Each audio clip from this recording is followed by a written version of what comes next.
1857 1857 మొదటి స్వతంత్ర సమరం జరగక ముందు జరిగిన తర్వాత somewhere around I'm missing the date British parliament ఒక బెస్ట్ ఆఫీసర్ని పంపించింది భారతదేశానికి. ఆయన పేరు Thomas Babington Macaulay. Okay. Thomas Babington Macaulay భారతదేశానికి వచ్చి భారతదేశంలో 14 సంవత్సరాలు ఇక్కడ ఉన్నాడు. అంటే మొత్తం 14-12 సంవత్సరాలు ఉండి మొత్తం తిరిగి చూసి మళ్ళీ ఇంగ్లాండ్ పార్లమెంట్కి పోయి అక్కడ ఒక స్టేట్మెంట్ రిపోర్ట్ చదువుతుండు. ఏం చదువుతుండంటే, I have travelled the length and breadth of India. I have never seen a thief. I have never seen a beggar. I have seen such a wealth in India that rivers of wealth flow from every house in India. People in India will never count they weigh their wealth అన్నాడు. లెక్క పెట్టలేరు, ఇట్లా తరాజులో వే చేస్తారట, ఇట్లా రాసులు పోసి. అంత వెళ్తుంది. I have seen such a culture, I have seen such a education system, such a morality, such a discipline, such a self confidence.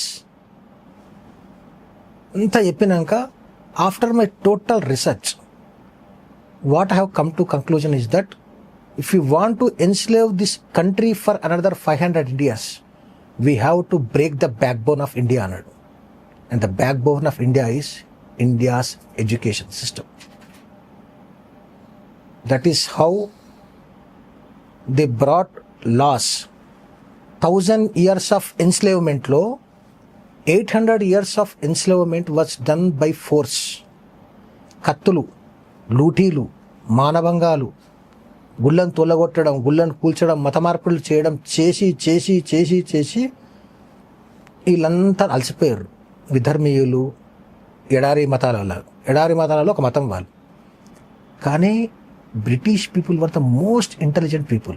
వాడు ఈ దేశానికి వచ్చి రీసెర్చ్ చేసి ఏం చేసిండంటే, ఈ దేశాన్ని ముక్కలు చేయాలి, ఈ దేశాన్ని బ్రేక్ చేయాలి. అంటే ఏం చేయాలన్నాడంటే, ఈ దేశం యొక్క ఎడ్యుకేషన్ సిస్టమ్ని బ్రేక్ చేయాలి బై లా. రాత్రికి రాత్రి నీకు ఒక చట్టం వస్తుంది. ఆ చట్టం ఏం చేస్తుందంటే, భారతదేశంలో గురుకులాలు నిషేధం, ఇల్లీగల్ అని చెప్పేస్తుంది. నెక్స్ట్ డే పోలీసులు పోతారు, గురుకులాలు గులగొట్టేస్తారు, అక్కడ ఉన్నటువంటి గురువులను అరెస్ట్ చేస్తారు, ఎవరైతే రెసిస్ట్ చేస్తారో చంపేస్తారు. ఎందుకంటే ఇల్లీగల్ కాబట్టి. రాత్రికి రాత్రి ఈ భారతదేశంలో ఉన్నటువంటి అడవులు మొత్తము బ్రిటిష్ సంపద, ఎవరు పుల్ల కూడా ఏరద్దని చెప్తాడు. అప్పటి వరకు వంట సరుకుగా వాడేటువంటి ఈ పుల్లలను ఏరే వాళ్ళందరినీ తీసుకుపోయి జైళ్ళలో పెట్టారు. భారతదేశంలో రాత్రికి రాత్రి ఒక చట్టం వస్తుంది, ఇక్కడ మైనింగ్ మినరల్స్ తయారు చేయడము నిషేధం. ఇది కేవలం బ్రిటిష్ వారి సొత్తు.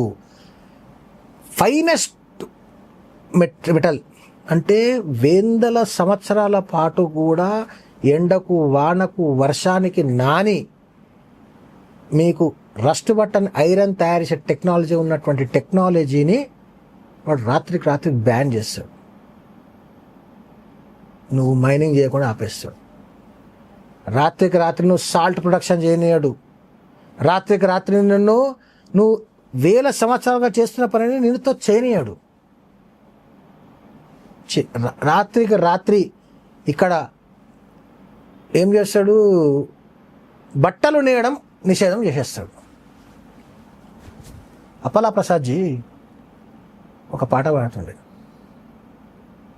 స్వతంత్రమైతే సాధించాము ఫలితం ఏముంది, ఇంకా బానిసత్వముంది, తీరని భావదాస్యముంది. స్వదేశంబున స్వావలంబనను సాధించగరండి, స్వతంత్రం సాధించగరండి. ఈస్ట్ ఇండియాను కంపెనీ ఇక్కడ వ్యాపారము చేసే, మనలను బానిసలుగా చేసే. నేత కార్మికుల చేతులు నరికి పరిశ్రమల మూసే, మన సంపదలను దోచే.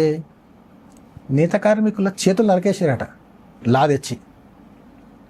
నేత కార్మికుల ఆ కళ ఉంటుంది చూసినావా, అది జనరేషన్స్ తర్వాత పాస్ కాలేదు. ఆ మెటల్ తయారు చేసే టెక్నాలజీని చూసినా జనరేషన్స్ తర్వాత పాస్ కాలేదు.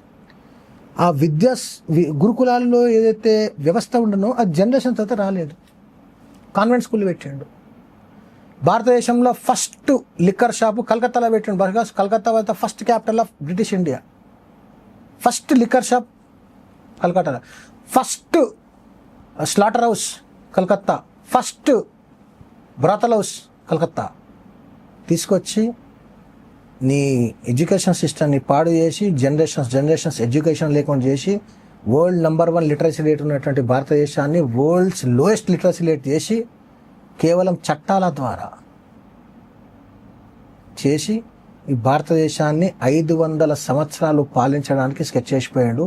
We are still colonised. We need decolonised minds.